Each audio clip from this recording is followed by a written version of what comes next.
Just looking at the clock, we are running a little late on time, so I might take one question if there's anything really urgent you'd like to ask me. Otherwise, perhaps catch me in the break. Anything pressing that you'd like to comment to the group, or any comments or questions for me before I move on to the next presentation? Let's move on then, because I'll be around all day and I'll be glad to chat. I covered the US and Canadian situation for DEF. We're very glad to have a presentation now on the Mexican DEF market, because there's a market which has strong growth potential. And we're very glad to have William Berriochoa, who is president of Transliquid. He's joining us to give us a review of the developments in the commercial vehicle sector in Mexico, what that means for implementation and calibration of SCR, his view of DEF consumption and where that's heading, and how the market's structured in terms of supply and infrastructure. So, fascinating topic. We're very glad to have you here. Please join me on the stage. Tell us how things are going in Mexico. Over to you. Thank you, Tim. Thank you, Tim, very much. Welcome. We're glad to be here. Honored to be a sponsor this year for the Integra meetings. And we hope the information we're going to share with you guys is going to be insightful and enlightening, to say the least. I want to get started, just briefly. We all understand that we've been impacted by natural disasters, and this has been something that's on everybody's mind, but especially our company and our family, being in Texas and Mexico. We got hit both with earthquakes and hurricanes almost simultaneously. So these have been really difficult weeks and months of intense natural disasters around the world, and I want to begin my presentation by spending a few seconds of all you guys' time to acknowledge the lives that were taken, because there were more than 350 lives, I think, just in Mexico City and Houston and Florida and now Puerto Rico. It's just been terrible. The lives that have been lost are very sad. No, don't worry. But with the tragedies, there's a lot of heroes, and there's people out there that are making a difference. And I want to take a little bit of your time to acknowledge those people that are making a difference, and they're doing something for these people that are in need. So kudos to those, and let's get involved, everybody, in helping whichever way you can, because there's a lot of need out there. So, I want to, there it is. So, these are just some cities and countries, wildfires in the U.S. and earthquakes in Mexico. More than 1,000, I'll just speak briefly, more than 1,000 homes and buildings were destroyed in Mexico City and some other Mexico towns, and it's just a really, really sad thing. All right, let's move on. I'm going to talk a little bit about our history and tell you guys who Transliquid Technologies and the NoxGuard brand is. We come a long ways, and I'm going to show you guys a brief video of how that history has gone from old to today.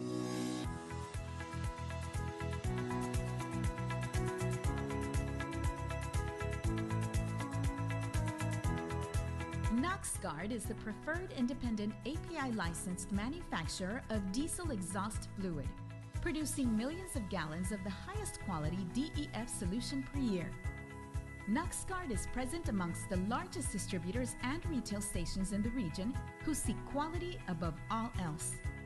Blended with only the finest automotive-grade urea and certified by the American Petroleum Institute, NoxGuard DEF exceeds the standards to give you peace of mind. Under our quality assurance program, we select only brand new bottles, totes, and drums from U.S. manufacturers and install closed-loop systems to prevent cross-contamination of our products. Our NoxGuard dedicated fleet ensures the product throughout the chain of logistics, exceeding the ISO standards for the distribution of DEF. A DEF specialist tests every batch to ensure the urea concentration is 32.5% by weight, certified by third-party testing as part of our quality assurance program. NoxGuard DEF combines the very best of product quality and service, the distribution channels, the API certification, the DEF specialist, and testing capabilities to make product unlike any other. The resulting product is proof to the skills and commitment of the DEF specialists who blend and package every drop of NOx-Guard diesel exhaust fluid.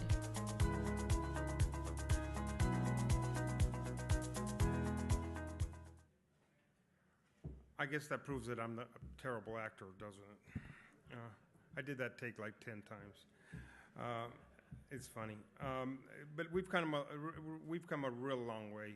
We started the project in 2009, and we're very proud of what we've done in these years since DEF got started. Always, attended the Integer meetings and learning every day, and I want to share with you guys and talk about how that influenced us to get into the Mexico market and why we got in the Mexico market.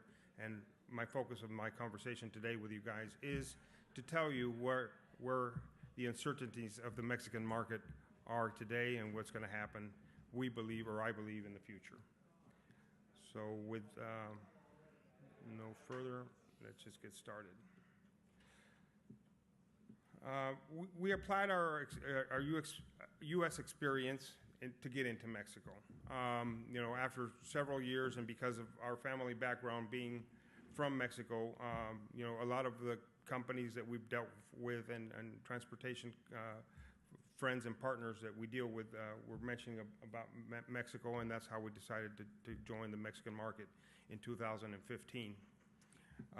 As of that time, we have taken about 25 to 30% of the Mexican market. It's a short period of time, but we've come a long ways, and our team is with us today. And I invite all of you guys to join them if you have any questions after our presentation, so we can talk further about how we've gained that market share and where we're going with that. We have a state-of-the-art facility in Mexico City.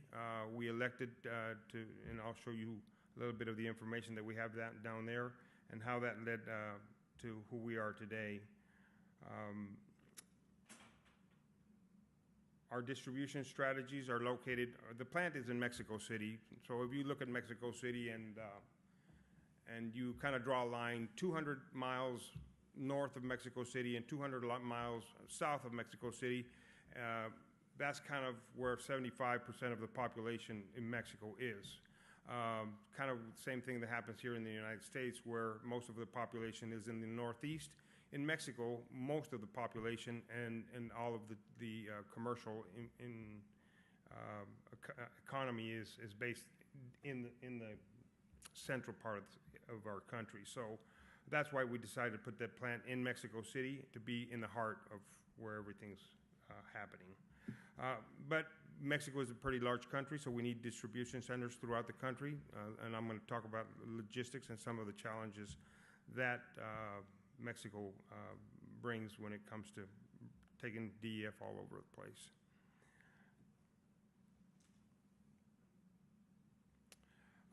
Like I mentioned a while ago, our involvement comes from a long 5 generations of trucking. We're a trucking family, so great-grandfather started the business, and then more trucks and more trucks. But we specialized in international transportation when it came to chemicals.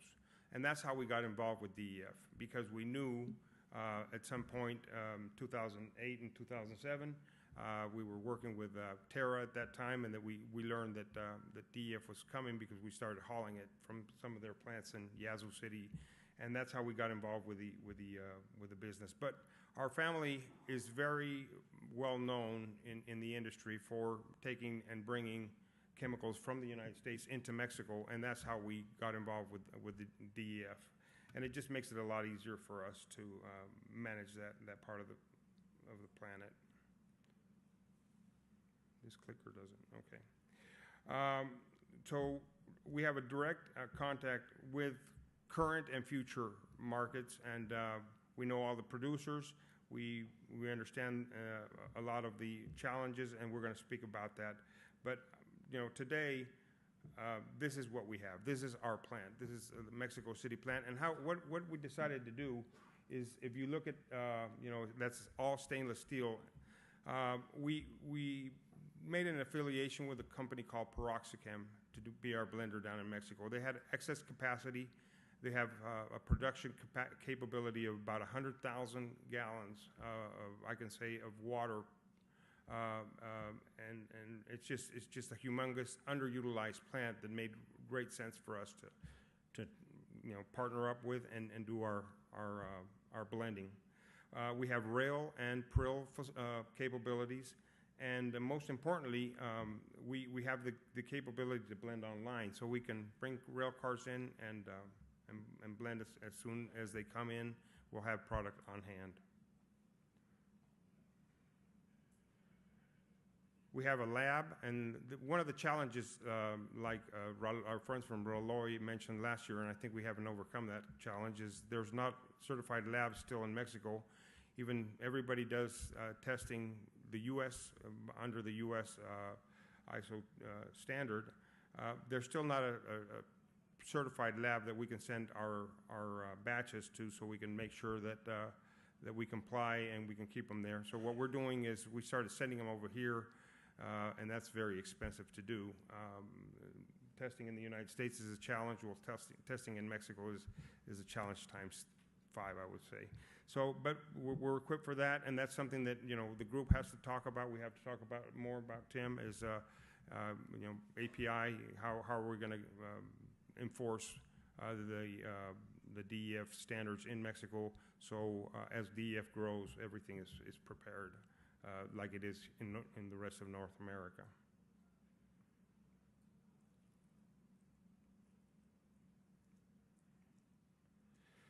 Transportation in Mexico is quite different than what it is in the United States, and I can say the same thing for Canada, because Canada, as we all know, has different rules and regulations when it comes to transportation. Mexico is not the exception. Mexico has we can haul a lot more product in our trucks when it comes to weights and measures. There's double truck configurations like there is in Canada as well, but most of these rules are broken. It's sad to say, but everybody tries to break the rules when it comes to weights and measures down in Mexico. So becoming familiar with the way we do DEF in the United States and applying that into Mexico, what we decided is to comply with the current rules and regulations when it comes to transportation, and we have dedicated fleets. We have dedicated fleets in the United States, and we have dedicated fleets in Mexico. So our trucks and our trailers only haul DEF. That's our equipment loading at the plant. The heart of our presentation is what's the developments and updates on the Mexican, and I'm very sad to say that there's not very many. There's a lot of uncertainty, and that's I guess that's the biggest word that I could use for what's going to happen with the rules and regulations when it comes to implementation. Implementation was set to begin in 2018, January of 2018. That's the way the law was written, but Mexico is not ready to be able to, for several reasons, to begin in 2018. So there's a lot of talk, there's a lot of uncertainty, like I mentioned. There's a lot of groups that are battling what's going to happen, and we did a lot of research to do this presentation, and at the end of the day, what I can tell you, it's probably going to be 2 or 3 years before implementation is finalized in Mexico. But that doesn't mean that the market continues to grow. It just means that there's a lot of factors, and I'm going to get into that as we go along with this presentation of what's going on. One of the factors is obviously the production of the diesel required to meet the standards and the law. As we know, it used to be that Pemex, those of you who are familiar with the way production of diesel and energy in Mexico was, Pemex was the only approved producer of diesel and gasoline in Mexico. That changed with the energy laws that were implemented. Now there's other groups that are being able to produce diesel in Mexico, but the process is very slow. The last I read, Pemex has only the capacity to produce about 50% of the required diesel that is manufactured or needed for DEF in Mexico. So that's the biggest challenge, I would say. We don't have the diesel, and Mexico right now is importing humongous amounts of diesel to be able to cover the gap of diesel consumption in Mexico, to be able to supply all the trucks that are needed. So what's the quality of those diesels? Do they get mixed? There's a lot of rules and regulations, but there's not a lot of enforcers making sure that the quality is what we need to be able to set the standards. Now, as most of the group here knows, a lot of the cars and trucks that are built in Mexico come to the U.S. market.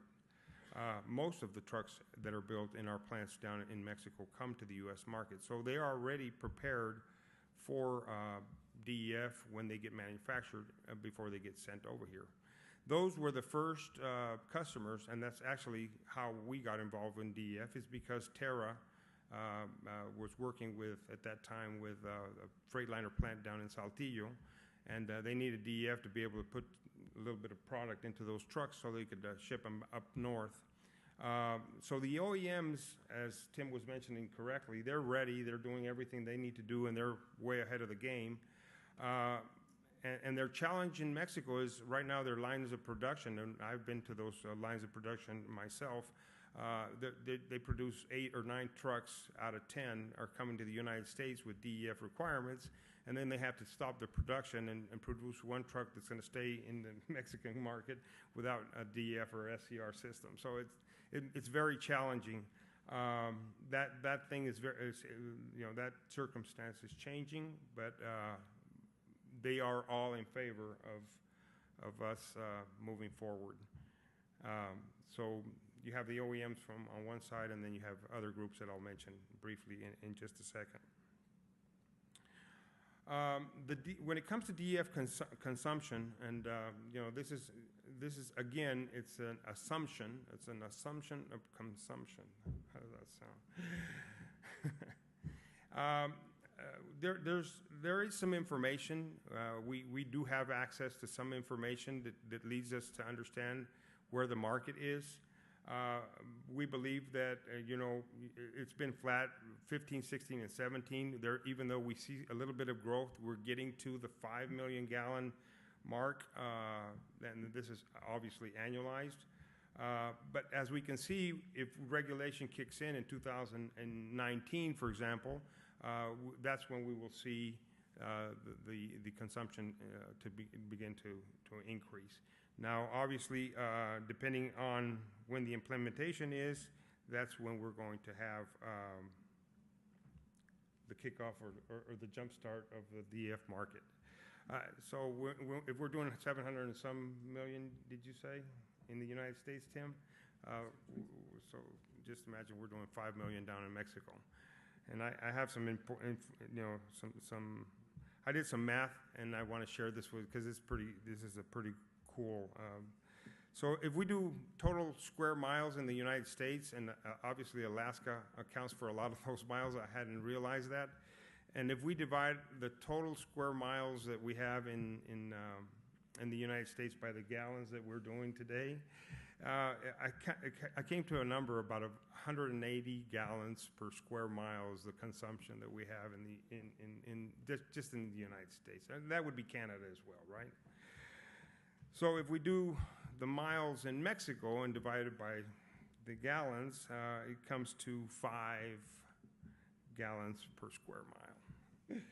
So the only reason I want to mention this is, and it's important because it's a logistical nightmare for a manufacturer of DEF in Mexico to get their product to the end user. The territory is quite large, and the gallons are quite small. So you got to get small amounts of DEF all over the territory, and I'll mention who the consumers are, so you guys kind of understand how that happens. The market in Mexico is divided basically in 3 groups, I would say, today. One of the groups is the passenger vehicles, I'm going to go back. The OEMs are, like I mentioned a while ago, the OEMs are the number one consumers.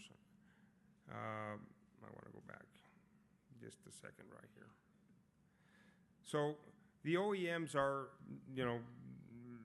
Volvos, Freightliners, we have Cummins, we have Scania, we have International, we have Kenworth down there that are building trucks.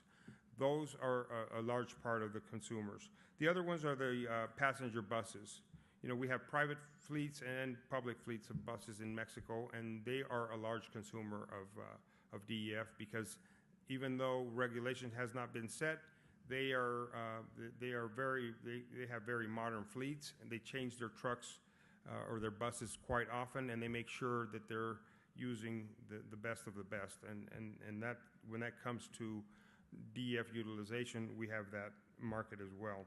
And the other one is all the truck fleets, and truck fleets are just barely starting to realize that if they buy some trucks with DEF, that the diesel consumption is going to be less, and they're starting to get involved. So we do see some fleets that are starting to convert their fleets to DEF, but that's just slowly happening until regulation begins.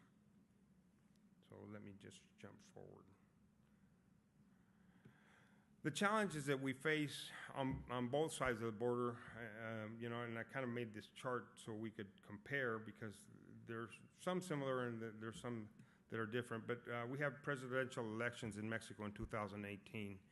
And this could, change a lot of, or set back a lot of the rules and regulations, because what happens in Mexico, like in any country, when you have a new party that comes into office, there's a lot of uncertainty of how they're going to pick up the slack of what's happened in the past and move forward. So we have that, happening next year, and I believe personally that that's going to be a setback for implementation of regulations. The other factor is the government corruption in Mexico, and I know everybody in this room's probably heard a story or two about corruption in Mexico. Well, it's a sad reality. I have to say that the government has, been caught in several states stealing public funds and public money, and there's a lot of ex-governors that have been put in jail or that are about to be put in jail for these things, and it's just an ongoing story that's getting worse and getting worse. I had a friend of mine tell me a story the other day and said that he was in Sicily, and he said, "Hey, what's going on with the mafia in Sicily?" And he said, "Well, it used to be that we started doing alcohol, and then we got involved in casinos, and then drugs, but nowadays we're all involved in politics." So that's exactly what happens, and that it's just an easier way of stealing, I guess. And it's a sad reality, but it's a reality for Mexico as well. NAFTA negotiations are key because there's uncertainties there, and I'm going to skip forward because NAFTA is going to pop up on the U.S. side as well, obviously, because we have intense negotiations between all three countries going on today. Like Tim mentioned, the withdrawal from the Paris climate, or somebody mentioned, I think it was you as well, there's uncertainties in the United States about what's going to happen with this, and what we hear, and it's sad when you're leading a company and somebody comes in and says, "Oh, DEF is going to go away." What do you mean? Yeah, we're going away. We're getting away from climate, and I said, well, no, the trucks are not going to stop using DEF because our politics today say that that's going to happen. So, but it is a reality, and it's something that we have to be, fighting against. Like we also mentioned already, contradicting political policies are a big issue, and uncertainty always is a negative for all of us. NAFTA is huge, and I'm going to talk about NAFTA because when I talk about the changing structure of supply and distribution, NAFTA could change, totally the name of the game, because where and how urea is being supplied to Mexico is key As everybody, I'll mention, Mexico does not produce today urea. It's a very small fertilizer producer, very, very small. I think less than 1% of the production of fertilizer urea is produced in Mexico. So everything is imported. And the same thing happens with the raw materials for DEF.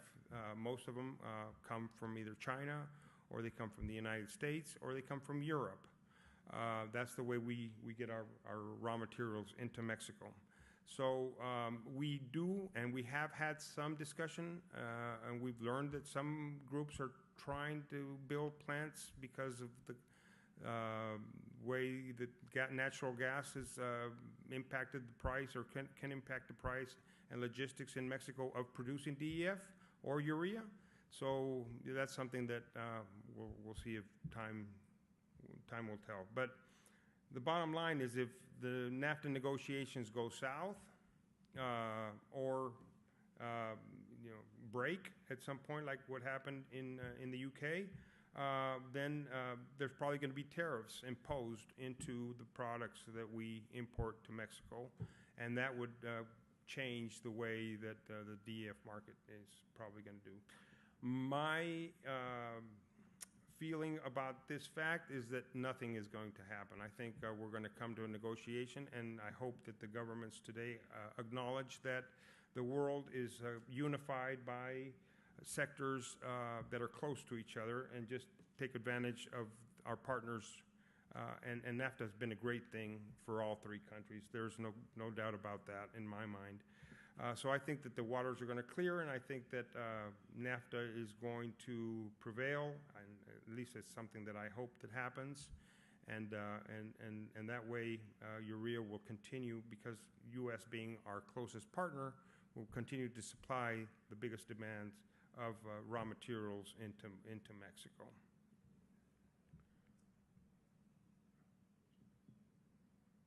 Challenges, more challenges. It just seems like this is a negative presentation. I wish it was more positive. So we have the implementation uncertainty. We have the lack of DEF understanding. This is huge. I mean, it still happens in the United States. I guess we can all agree that we find a lot of people that don't even understand what DEF is, and we're in 2017. I find myself explaining to a lot of my friends what DEF is, and if that's happening in the United States, imagine what's happening in a third world country. So lack of understanding how the rules and regulations are going to be set is a major challenge. Like I mentioned, the ultra-low sulfur diesel production, that's a major uncertainty as well. I don't know if it's going to happen in a year or 2 years. I think it's probably going to happen in a couple of years, is my guess.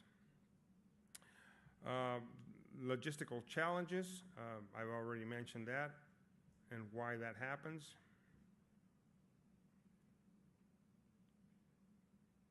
My IT guy made me click like 5 times for each one of these. The high levels of corruption and theft.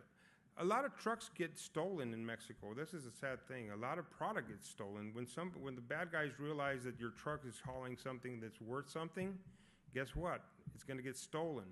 So these diesel trucks that are going into Mexico, I think just Laredo is crossing more than 1,000 trucks a day with diesel going into the borders of Mexico. So when the bad guys find out what's in those trucks, guess what's going to happen? So, those are the kinds of things that happen in Mexico. And if you don't have the expertise, my recommendation is be careful. Don't get into that. We would send trucks into Mexico on our cross-border operations that would come back without domes or without tires, or they change out tires, and it's just a nightmare. The political circumstances that I've already mentioned, that's one of the major uncertainties, that we don't know what's going to happen in the NAFTA negotiations.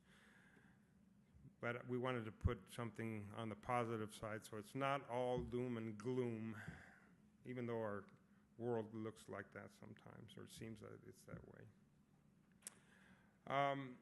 I believe that our experience will prevail. I believe that Mexico is going to be a copy of what we're doing right in the United States. I believe that Canada, Mexico, and the United States, Canada, Mexico, and the U.S.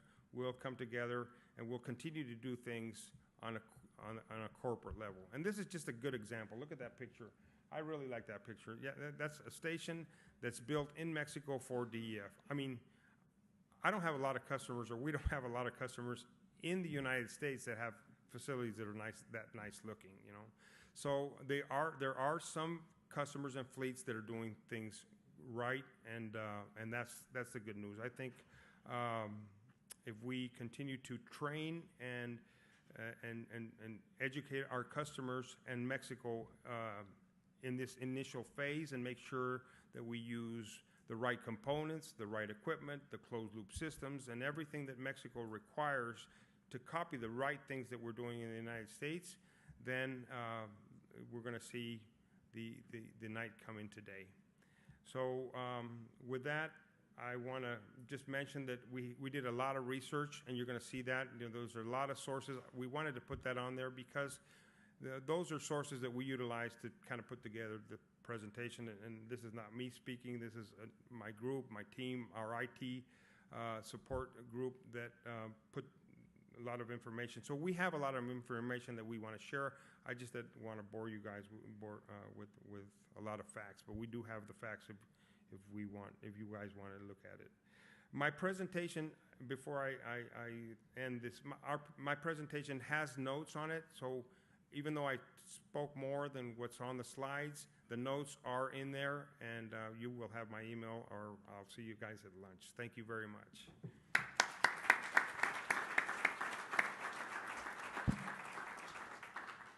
Thank you, William. We have time for a quick question or two if you have something you'd like to ask. William, I'll start with a question. Yep. Can you tell us how far the infrastructure has developed? So roughly how many truck stops would you have in Mexico with DEF at the fuel island? Or how do customers normally purchase DEF? Are they buying it in totes? What's the standard way of sourcing DEF for a customer? That's a great question. Because I guess I skipped to mention it, because you get off the podium and then you say, oh, why didn't I tell them that? Zero is the answer. There's zero truck stops in Mexico that can provide DEF at the pump today. As a matter of fact, I was talking to Rick a while ago, because he sells underground tanks for the Mexican market. So you cannot buy DEF at the pump. How is it supplied? It's supplied mainly in bulk to the end users, or the OEMs have the infrastructure to receive bulk DEF and then put it in the trucks that way. There's a lot of bottles. There's a lot of Mexico likes buckets, and that's something that we've been laughing about lately. They like that 5-gallon. So there's some producers out there that are making the bucket. I don't know if you guys have ever picked up a 2.5-gallon bottle of DEF, but a bucket is quite more challenging. So, but I would say drums, and I would say bulk, and I would say some totes is the answer. So in some cases, are you refilling totes or drums at the customer's location? Yes, in some cases we are, or they bring the totes and the drums to us. We're educating on closed-loop systems, but yes, okay, that's the way. We do need to break, but does anyone have an urgent question for William before we do so? We've got a microphone at the back. No, okay, I think take the chance to catch William outside then, given the time pressures. Thank you very much for preparing that. Thank you, guys.